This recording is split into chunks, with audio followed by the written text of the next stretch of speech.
સુરત શહેરમાં ચાલતા જીમ સંચાલકો તેમજ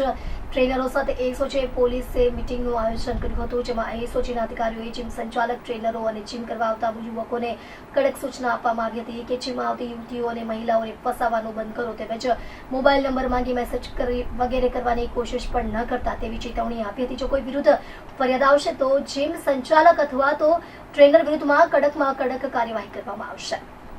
વેસુ, પીપલોદ, રાંદેર, અડાજણ, પાલ આ બધા એરિયાના જે જીમ સંચાલકો હતા એ લોકોની મિટિંગ રાખીને એ લોકોને સૂચના એ આપવામાં આવી છે કે જ્યારે પણ એ લોકો ટ્રેનરો રાખે ત્યારે ટ્રેનરોનું સંપૂર્ણ સ્કેનિંગ કર્યા બાદ જ એને નિમણૂક આપે અને એનું જે કેરેક્ટર છે કેવા પ્રકારનું છે એ પણ જોવે અને જે દીકરીઓ, બહેનો, મહિલાઓ અને જે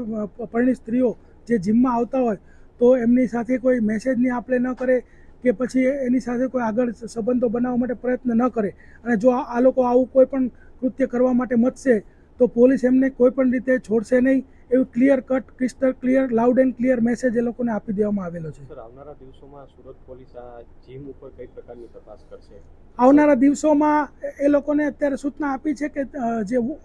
ઓડિબલ વોઇસવાળા કેમેરા નખાવાના અને એનું આપણે ટાઈમ ટુ ટાઈમ એનું ફૂટેજ આપણે મેળવશું જે પણ જીમનું આપણને કંઈ પણ